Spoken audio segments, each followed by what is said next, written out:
Hello everyone, welcome to concepts cleared. और आज हमारा दूसरा लेक्चर है on the topic work, energy and power. और आज के वीडियो के अंदर हम पहले थोड़े से क्वेश्चंस के साथ स्टार्ट करेंगे, क्योंकि हमने पिछले लेक्चर के अंदर वर्क को काफ़ी अच्छे से समझा था। तो आज हम अपनी अंडरस्टैंडिंग को थोड़ा सा बिल्डअप करेंगे और अपने कॉन्सेप्ट्स को टेस्ट करेंगे कुछ क्वेश्चंस के साथ, and then we will slightly touch upon work done by variable force. एक वेरिएबल फोर्स से जो वर्क होता है हम उसको स्लाइटली टच करेंगे। ये हमारा आज का शेड्यूल है। जल्दी से इस वीडियो को लाइक कर दो, इस वीडियो को शेयर कर दो और चैनल को सब्सक्राइब कर दो। और जो कोई भी इस वीडियो को शेयर करेगा, आपको पता है ड्रिल, इंस्टाग्राम पर शेयर करेगा मुझे टैग कर कर @cleared concepts को, मैं उन्हें डेफिनेटली एक मैसेज ड्रॉप करूँगा। ऑल्सो अगर आपको कोई भी डाउट हो तो टेलीग्राम पर मेरी आईडी है @conceptcl। यहाँ पर आप मुझसे मैसेज पूछ सकते हो, लेकिन हमारा एक ग्रुप भी है जिसके अंदर आपको सारे अपडेट्स वगैरह मिल जाएंगे।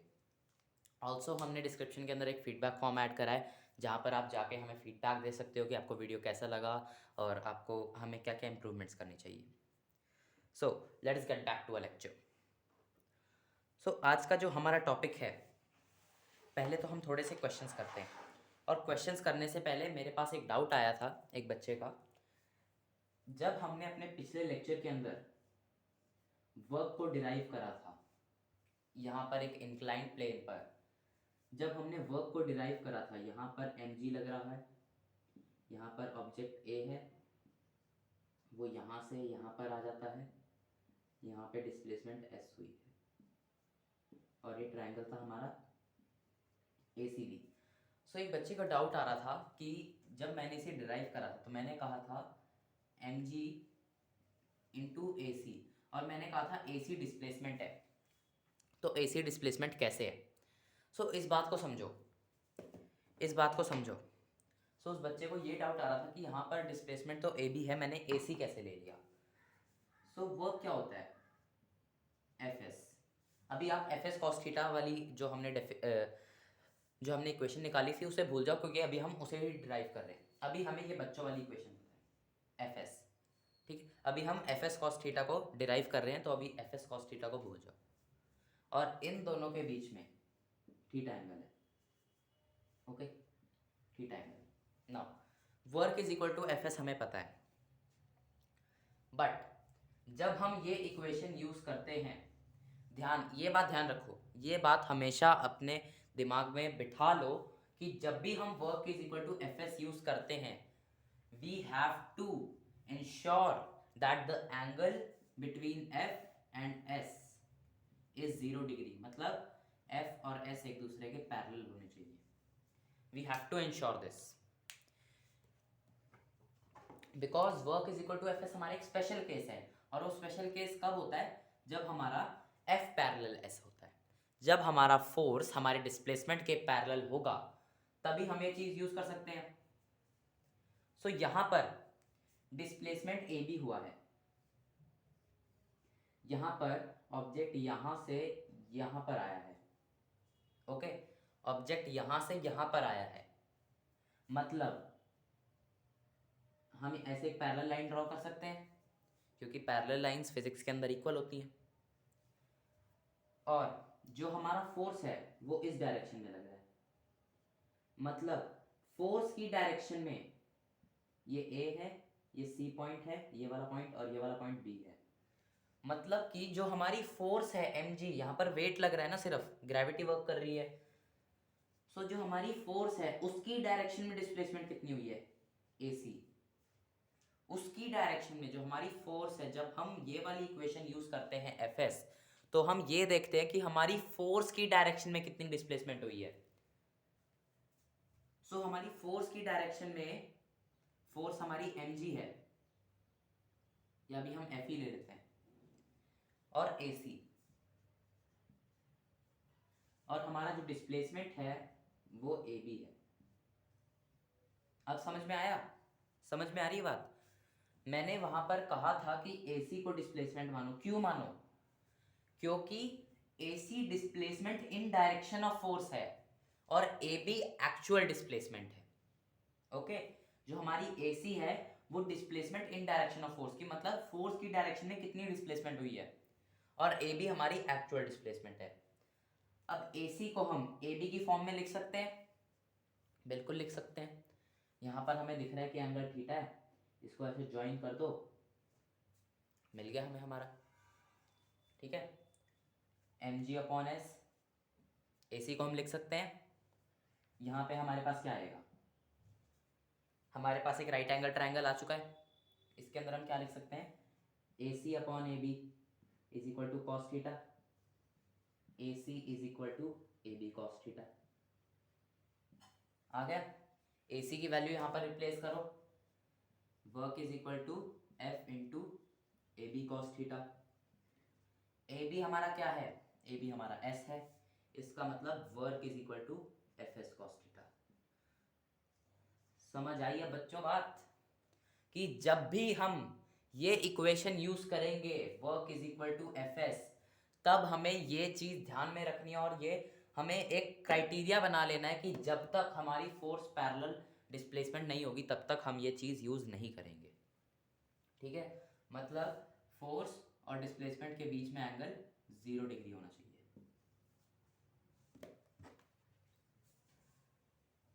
सो अब ये चीज हमें क्लियर हो गई, हो गई।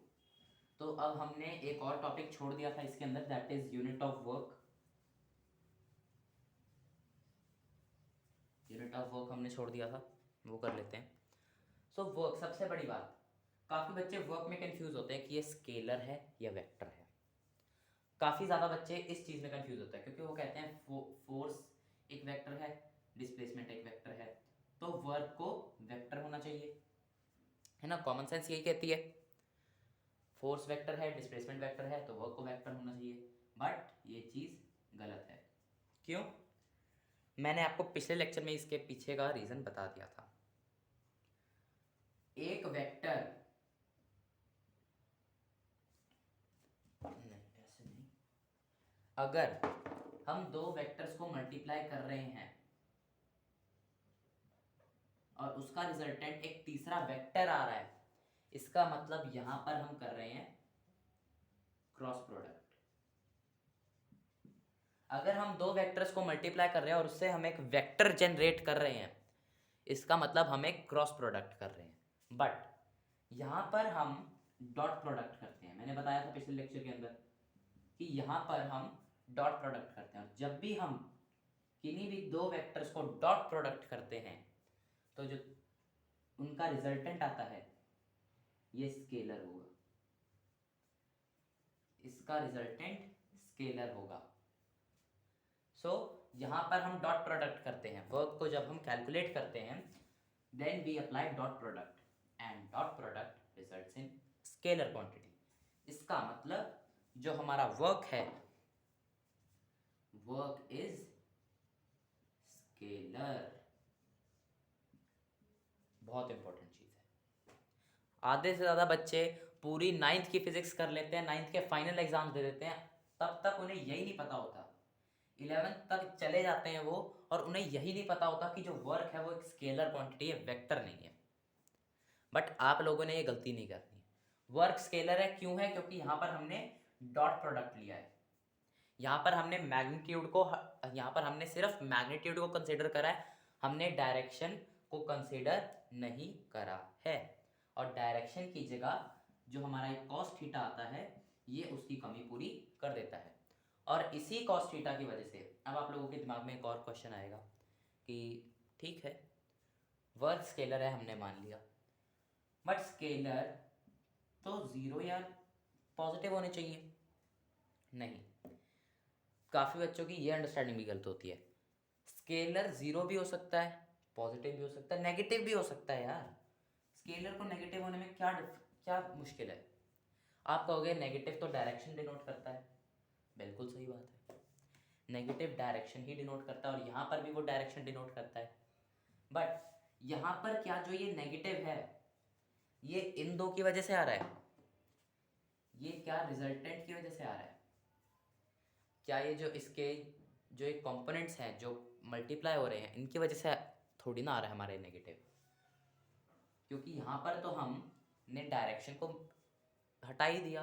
यहाँ पर जो हमारा नेगेटिव आ रहा है वो इस कॉस थीटा की वजह से आ रहा है, जो हम लास्ट में अप्लाई करते हैं। इसीलिए work can be positive, zero, negative. ये बात भी ध्यान रखना, जो ये मिसकंसेप्शन है ना आपके दिमाग में कि स्केलर सिर्फ पॉजिटिव या ज़ीरो होते हैं, गलत है वो। Scalars can be positive, zero and negative. अब हम वर्क की यूनिट को भी डिफाइन कर देते हैं। वर्क की यूनिट होती है जूल। वर्क की यूनिट होती है जूल, और एक जूल कितना होता है? 1 न्यूटन मीटर। फोर्स की यूनिट न्यूटन, डिस्प्लेसमेंट की यूनिट मीटर, इसलिए joule is equal to newton metre, और ये वर्क की यूनिट होती है जूल। मतलब हम कब कहेंगे कि हमने 1 जूल वर्क करा है? When can we say that we have done a work of 1 joule? जब हम एक ऑब्जेक्ट को 1 न्यूटन फोर्स के साथ 1 मीटर डिस्प्लेस कर दें। When we displace an object with a 1 Newton force, when we displace an object with a 1 Newton force through a displacement of 1 meter, and तीसरा pillar, हमने अपना पहला पिलर बता दिया फोर्स है, दूसरा पिलर वर्क का डिस्प्लेसमेंट है, तीसरा पिलर नहीं भूलना, क्योंकि यहाँ पर अभी हम cos थीटा को डिसइंक्लूड कर रहे हैं। इसका मतलब यहाँ पर हमें तीसरा पिलर ऐड करना होगा, and displacement is in direction of force, then the work is said to be 1 joule। ठीक है, मतलब हमने एक ऑब्जेक्ट को 1 न्यूटन फोर्स लगाई और 1 मीटर पे डिस्प्लेस करा, तो वर्क हमारा 1 जूल आ जाएगा। हो गया। अब ये है हमारी SI unit. SI unit, SI unit, CGS unit, FPS units हम लोगों ने स्टार्टिंग में करा था, हम लोगों को पता है। सो जूल तो है हमारी एसआई यूनिट, मतलब MKS unit, but CGS unit भी डिस्कस करते हैं हम जूल की। कई बार हम वर्क की सीजीएस यूनिट को भी डिस्कस करते हैं, क्योंकि इसके ऊपर बेस्ड काफ़ी क्वेश्चंस आते हैं। सो सीजीएस यूनिट वर्क की होती है अर्ग। अर्ग वर्क की सीजीएस यूनिट होती है अर्ग, ERG, अर्ग। और 1 erg is equal to 10⁻⁻7 joules. Joules की जो एब्रिविएशन होती है वो कैपिटल जे होती है, क्योंकि ये एक साइंटिस्ट के नेम पर है। एक साइंटिस्ट थे जूल, उनके नेम पर है ये, इसलिए हम कैपिटल जे लिखते हैं। So 1 erg is equal to 10⁻⁻7 joule. Okay, अब ये कैसे आया? सिंपल सी बात है यार, जूल को अर्ग में कन्वर्ट करो, मतलब मीटर को इसके सीजीएस यूनिट में कन्वर्ट करो, न्यूटन को इसके सीजीएस यूनिट में कन्वर्ट करो। न्यूटन की सीजीएस यूनिट क्या होती है? डाइन, और वो होती है 10⁻⁻. 1 newton is equal to 10⁻⁵ dyne. 1 metre is equal to 100 centimetre, मतलब 10⁻²। इससे कितना आ जाएगा? 10⁻7 अर्ग। हो गया। और इसी तरीके से हम सारी एसआई यूनिट्स की वैल्यूज़ सीजीएस यूनिट फॉर्म में निकालते हैं, और इस चीज़ को करने में हमारी हेल्प करता है डायमेंशन फार्मूला। डायमेंशन फार्मूला, और ये चीज़ हम करेंगे जब हम अपना यूनिट्स एंड मेजरमेंट्स वाला चैप्टर स्टार्ट करेंगे। वैसे तो वो जो चैप्टर है वो हमें सबसे पहले करना चाहिए, बट मेरा मानना है कि वो चैप्टर हमें सबसे पहले नहीं कराना चाहिए। क्यों? क्योंकि वो चैप्टर काफ़ी हद तक हमें बोरिंग लगता है। काफ़ी हद तक वो चैप्टर बच्चों को बोरिंग लगता है और इस वजह से बच्चे अपना फिजिक्स के अंदर इंटरेस्ट लूज़ करते जाते हैं। बट नाउ जब हम 3 चैप्टर कर चुके होंगे, force and laws of motion, motion and work, energy and power, तब हमारा फिजिक्स के अंदर एक इंटरेस्ट बैठ जाएगा। हमें पता चल जाएगा ओके डायमेंशनल फार्मूला करने के क्या इंपॉर्टेंस है, सिग्निफिकेंट डिजिट्स करने की क्या इंपॉर्टेंस है, जो एरर्स वगैरह होते हैं उन सबको हमें काउंट करने की क्या इंपॉर्टेंस है। आप लोगों को जब आप ये 3 चैप्टर्स करोगे उस दौरान में आपको समझ में आ जाएगी उस चीज़ की importance, and then you will find it more interesting to do unit dimensions and formulas. So आपको वो वाला चैप्टर करना इन 3 चैप्टर्स के बाद ज़्यादा इंटरेस्टिंग लगेगा और ज़्यादा इंपॉर्टेंट लगेगा। सो ये थी वर्क की बात।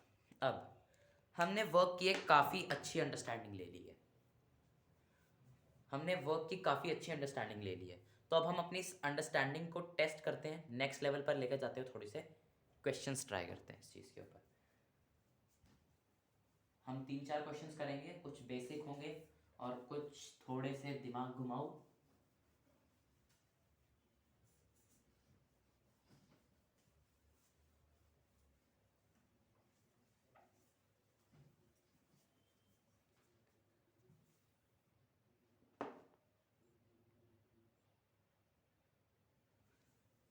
So let us start with the questions.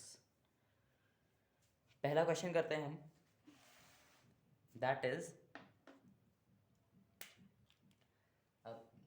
A man. मैं क्वेश्चन लिख रहा हूँ, इसके अंदर कोई डायग्राम नहीं गिवन है। डायग्राम आप लोगों को नहीं, इस क्वेश्चन के अंदर डायग्राम गिवन है, सो डायग्राम भी मैं बना देता हूँ। डायग्राम इसका इस वाले क्वेश्चन का था कुछ इस तरह का, something like this.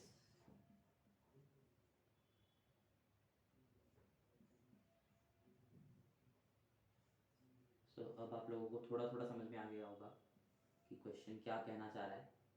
It's a very basic question, simply आपको बस अपने फॉर्मूला को यहाँ पर अप्लाई करना है। A man pools a box on a horizontal surface. A man pulls a box on a horizontal surface, horizontal surface with a displacement of 20 meter and an force applied of 10 newton at an angle of 60 degrees। ठीक है, diagram देखकर आप लोगों को question समझ में आ चुका है। तो बताओ यार कितना वर्क है। वर्क क्या होता है, F S cos theta. F S, force हमें पता है 10 न्यूटन है, डिस्प्लेसमेंट हमें पता है 20 मीटर है। अब थीटा हमारे पास 60 डिग्री है, कॉस 60, कॉस 60 कितना होता है, हाफ होता है। कॉस 60 हमारे पास हाफ होता है। सो वर्क निकाल लो, work is equal to 100 joules. आ गया हमारा answer, simple. The most basic question, जो सबसे ज़्यादा बेसिक क्वेश्चन आ सकता है वो ये क्वेश्चन है, सबसे ज़्यादा बेसिक।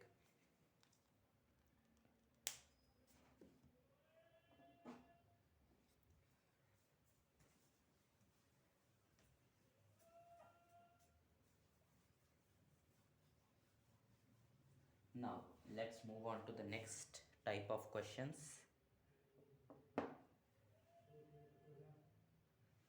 सो अब हम कुछ इस तरह का क्वेश्चन कर सकते हैं कि हमें एंगल फाइंड आउट करना है। So let us try. So let us से कि एक बॉडी है, क्वेश्चन मैं कंप्लीट स्टेटमेंट एक बार बोल देता हूँ, उसके बाद मैं की पॉइंट्स लिख दूंगा। A body moves a distance of 10 metre along a straight line under the action of a force of 5 Newton. मतलब एक बॉडी मूव करती है 10 मीटर, डिस्प्लेसमेंट हमारे पास 10 मीटर है, ठीक है, along a straight line under the force of 5 newton. हमें work दिया हुआ है 25 joules. The work done in doing so is 25 joules. Find the angle at which the force was applied. आपको theta find out करना है। अब ये भी एक बहुत बहुत बहुत बहुत ज़्यादा बेसिक क्वेश्चन है।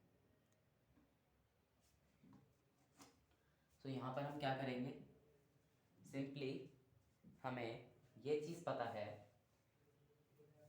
Work is equal to F S cos theta 25 is equal to 5 into 10 into cos theta. Now यहाँ से हमारे पास आ जाएगा half is equal to cos theta, यहाँ से कॉस दोनों साइड को कैंसिल करो, theta is equal to 60 degrees. आ गया हमारे पास हमारा answer. Simple, pretty simple question. अब एक और थोड़ा सिंपल क्वेश्चन करते हैं and then we will move on to 2-3 such questions जिसके अंदर आपका ब्रेन काफ़ी अप्लाई होगा, जिसके अंदर आपको थोड़ा सा अपना ब्रेन अप्लाई करना पड़ेगा।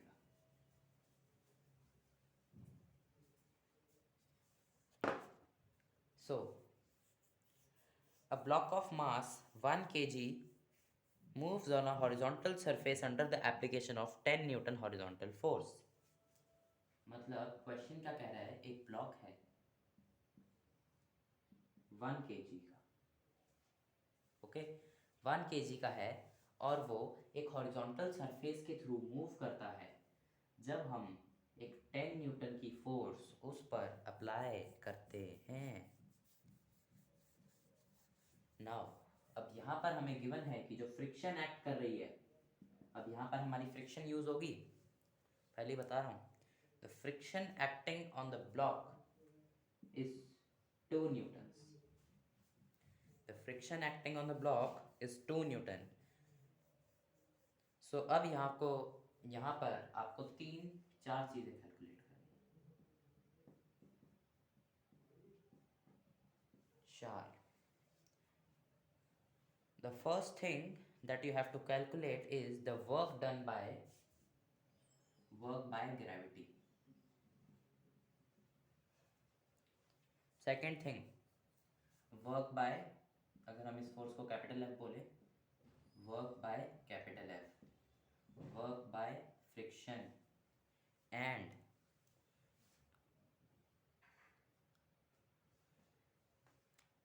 फोर्थ चीज है work by normal reaction, work by normal reaction at the end of 2 seconds. Calculate करो। प्रीटी सिंपल क्वेश्चन, बहुत ज़्यादा सिंपल है, कुछ ज़्यादा चीज़ करने की ज़रूरत नहीं है। So let start. काफ़ी ज़्यादा सिंपल क्वेश्चन है, इतना टाइम नहीं लगना चाहिए। चलो तो अब शुरू करते हैं। Work done by gravity, what will be work done by gravity?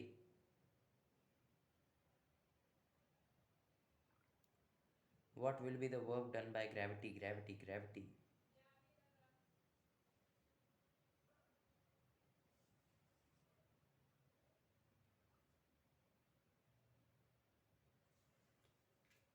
So work done by gravity.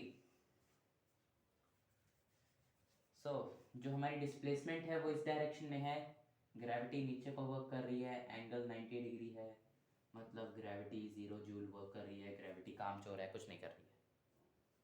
Okay बस ग्रेविटी का इतना ही है, काम चोर चीज़ है। Work done by force F, अब ये चीज़ आप लोग कैलकुलेट करो। Work done by force F, अब ये चीज़ आप कैसे करोगे? आप कहोगे यहाँ पर तो डिस्प्लेसमेंट ही नहीं है। अरे क्यों नहीं है, दिमाग थोड़ा सा अप्लाई करो। यहाँ पर आप लोग तो बड़ी आसानी से कह दोगे कि यहाँ पर डिस्प्लेसमेंट नहीं है, बट डिस्प्लेसमेंट गिवन है, अंदर को छुपी हुई है। खोदो इस क्वेश्चन को, खोदो खोदो खोदो। इफेक्टिव फोर्स फाइंड आउट करो। हिंट दे देता हूँ, यहाँ से आपको फोर्स गिवन है, मास गिवन है, एक्सेलरेशन निकालो, एक्सेलरेशन से आप डिस्प्लेसमेंट निकालो। कैसे करेंगे? Effective force F E, F effective, force applied minus friction 8 newton, effective force. Acceleration क्या होती है? F by M, this implies acceleration is equal to force 8 by 1, acceleration is equal to 1 metre per second square. Acceleration is equal to 1 metre, 8 metre, sorry 8 आएगा, 8 metre पर second square. Now displacement find out कर लें। अब displacement के लिए हम u t plus half a t square equation लगा सकते हैं। U t plus half a t square लगा सकते हैं इक्वेशन, बिल्कुल लगा सकते हैं। क्यों लगा सकते हैं? आप कहोगे यहाँ पर हमें u गिवन नहीं है, लेकिन ब्लॉक ऑब्वियसली रेस्ट से शुरू हो रहा है, सो u गिवन है। a हमने फाइंड आउट कर लिया। आप कहोगे हमें t नहीं गिवन। अब आप लोग ये चीज़ कहोगे कि हमें t नहीं गिवन। t क्यों नहीं गिवन? t भी हमें गिवन है, क्योंकि क्वेश्चन के अंदर हमें गिवन है कि हमें नॉर्मल रिएक्शन 2 सेकंड पे फाइंड आउट करना है। हमें क्वेश्चन के अंदर गिवन है कि हमें नॉर्मल रिएक्शन 2 सेकंड के अंदर फाइंड आउट करना है। इसका मतलब हमें फ्रिक्शन और फोर्स भी 2 सेकंड के अंदर ही फाइंड आउट करना है ना? सही बात है ना? तो यहाँ से s कैलकुलेट करो। s क्या आएगा? हाफ इंटू 8 इंटू 4, 16 मीटर आ गया हमारा। 16 मीटर आ गया। f क्या होता है? fs, क्योंकि यहाँ पर पैरेलल होंगे, 160 joules by friction minus 32 joules. Okay, and by normal reaction, normal reaction फिर से परपेंडिकुलर लगेगा, 0 जूल्स। मतलब यहाँ पे ग्रेविटी और नॉर्मल रिएक्शन दोनों के दोनों काम चोर है, किसी काम के नहीं है दोनों। सो अब आई बिलीव आप लोगों का थोड़ा दिमाग खुला है, ठीक है? क्योंकि क्वेश्चंस के अंदर डायरेक्टली चीज़ें नहीं गिवन होती, हमें निकालनी पड़ती हैं। सो अब थोड़े से थ्योरेटिकल क्वेश्चंस पे चलते हैं, जहाँ पर आपकी थ्योरेटिकल अंडरस्टैंडिंग टेस्ट होगी। यहाँ पे तो थी आपकी न्यूमेरिकल अंडरस्टैंडिंग, बट अब थोड़ी थ्योरेटिकल अंडरस्टैंडिंग को टेस्ट करते हैं। सो ये आप हो, ये स्टेयर्स हैं, आपके हाथ में, आपके पीठ पर एक बैग है, ओके? और आप नीचे उतर रहे हो, आप नीचे उतर रहे हो। आपका मास m है, acceleration due to gravity g है, सीढ़ियों की हाइट h है, सीढ़ियों की हाइट h है, ओके? नाउ अब आप मुझे इस केस में बताओ, इस केस में आप बताओ मुझे, क्या बताओगे? The force applied by the bag on your shoulders, force नहीं, क्या क्वेश्चन बनाए यहाँ पर? हाँ, हम ये क्वेश्चन बना सकते हैं, the work done by you in taking this bag to here. यहाँ तक लाने में इस बैग का मास m है, ठीक है? इस बैग को यहाँ तक लेके आने में आपने कितना वर्क करा, वो बताओ। तो यहाँ पर पहली बात आप देखोगे कि हम नीचे को जा रहे हैं, हमारी फोर्स नीचे को लग रही है, और सीढ़ियों का जो ये एंगल है, ये स्टेयर केस का जो ये एंगल है, यहाँ पर ये बताना पड़ेगा, ये थीटा डिग्री से। आप देखोगे हमारी फोर्स नीचे को लग रही है, ठीक है? mg नीचे को लग रहा है, डिस्प्लेसमेंट h हो रही है, h cos theta, mg h cos theta, simple, ठीक है? सीधी सिंपल सी बात हो गई, mg h cos थीटा, बड़ा सिंपल था। अगली चीज, the work done by your shoulders, जो आपके शोल्डर्स हैं, जहां पर आपका बैग टंगा हुआ है, जहां पर आपकी बैग की स्ट्रैप है, उसने कितना वर्क करा, उस स्ट्रैप ने कितना वर्क करा? अब इसके अंदर आपको अपना थोड़ा सा दिमाग चलाना पड़ेगा। जो आपके शोल्डर्स हैं उसके ऊपर स्ट्रैप आ रही है, स्ट्रैप वेट लगा रही है, लेकिन वो बैग आपका नीचे नहीं जा रहा है। इसका मतलब आपके शोल्डर एक रिएक्शन फोर्स दे रहे हैं उस बैग को ऊपर रखने के लिए। तो उस फोर्स ने कितना वर्क करा? मान लो उस फोर्स का मैग्नीट्यूड F था। अब आपके शोल्डर यहाँ पर है, बैग की स्ट्रैप यहाँ से ऐसे आएगी, कुछ इस तरह से आएगी बैक की स्ट्रैप। स्ट्रैप नीचे को फोर्स लगाएगी, आपके शोल्डर ऊपर को एफ फोर्स लगाएंगे। फोर्स ऊपर को लग रही है एफ, बट डिस्प्लेसमेंट नीचे को है माइनस एफ एच, और स्ट्रैप कितना वेट लगा रही है एम जी, वेट ही लगाएगी ना स्ट्रैप, और कोई फोर्स तो स्ट्रैप लगा ही नहीं सकती, स्ट्रैप वेट फोर्स लगाएगी। वेट कितना है force minus M G H. Okay, so इस तरह के बहुत सारे ट्रिकी क्वेश्चंस बनते हैं। Theoretical questions, mind my words, theoretical questions ज़्यादा ट्रिकी होते हैं न्यूमेरिकल क्वेश्चंस से, क्योंकि थ्योरेटिकल क्वेश्चंस के अंदर कई बार ऐसे क्वेश्चंस आ जाते हैं जहाँ पर आप बहुत ज़्यादा कंफ्यूज हो सकते हो। सो इसीलिए आपको अपनी थ्योरेटिकल बेसिक्स क्लियर होने बहुत ज़्यादा ज़रूरी है। ओके, सो अब हमारा टाइम भी ऊपर हो चुका है, सो आज के लिए इतना ही रखते हैं। अगले लेक्चर में हम स्टार्ट करेंगे work done by variable force. वैसे वो हमें आज करना था, but due to time constraints we could not do it. So अगले लेक्चर में स्टार्ट करेंगे work done by variable force, जिसके अंदर स्पेशली हम बात करेंगे स्प्रिंग फोर्स की। सो अब आप लोगों से मिलेंगे अगले लेक्चर में, तब तक के लिए बाय। अगर आप लोगों को एक वीडियो पसंद आई है तो लाइक करो, इस वीडियो को शेयर करो और चैनल को सब्सक्राइब कर दो। And we will meet you in the next lecture. Till then, goodbye.